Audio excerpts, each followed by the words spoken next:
Hi, Jennifer. This is Pam Huntington here, and I'm going to go ahead and give you a little bit of feedback on your course, particularly for week 2. And I'm going to start with your homepage, which looks great. You've got your banner, let them know where they are. You've got your information of how to get a hold of you. You got your welcome week 1, the assignments that you want them to do. I'm assuming these are going to have links to what you want them to do, part 1, getting started. So eventually, yeah, it looks like you're going to have a module link here. So that'll be great. I do the same thing each week. I change my homepage so that week 2 is very obvious, and they don't have to rummage around in the modules to find what they need. It'll be there each week. It's a little more time consuming for me, but I think it's better for students. The other thing that I do is I make 18 home pages so that I don't have to recreate it every week. It's already done. I just have to make it a new front page.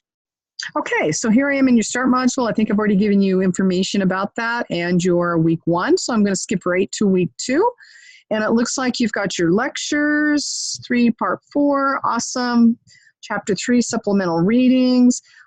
These look good. I'm going to go ahead and just open it real quick and see what it says. Here's a copy of the lecture slides for all of parts lectures 2 and 3. The lectures divide up into sections or parts, but I have put all the parts on single document for you to download and take notes on. Great. Perfect. One question that I would have is, what do they do after this lecture? Do they need to take notes? Obviously, they probably do, but you probably might just want to tell. Oh, you did say that. Used to take notes on. Great. So that they know that they're going to be using those notes for either a quiz or a written assignment or something like that.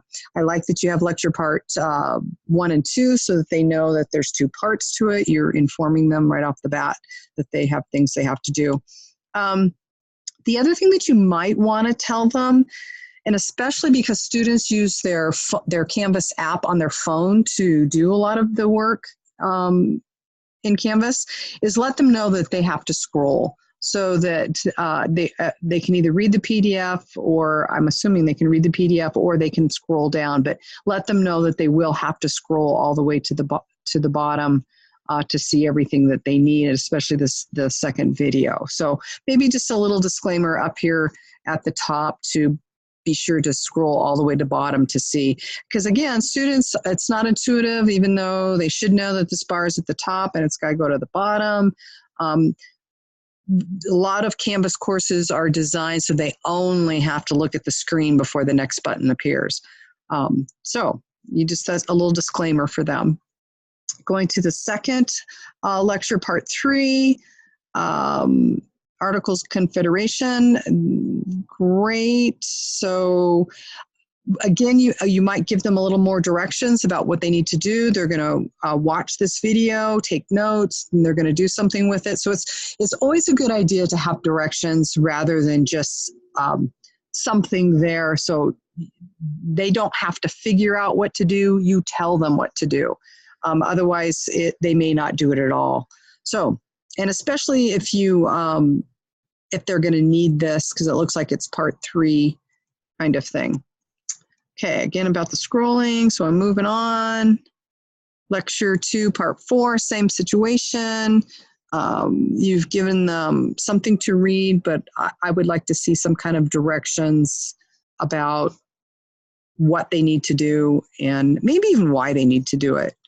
That this is going to be information that they use, and the scrolling thing again. Okay, chapter 3, supplemental reading and video material.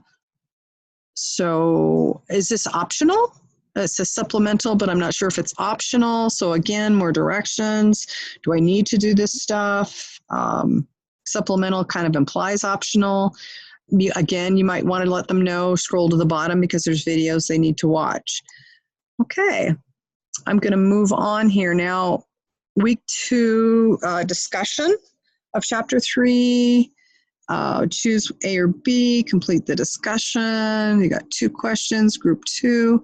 Oh, I remember that you did, I like the way you did this too, that you did groups for their discussion, and then when they get into their discussion, they can choose which ones and which options. I think you've really done a good job with using groups and discussion boards. It kind of does that whole gamut where they're all gathering information and sharing with each other.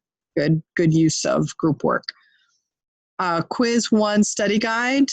So they're going to download the study guide, and good. Perfect. Okay, so you've given them directions, what they're going to be doing with it. Told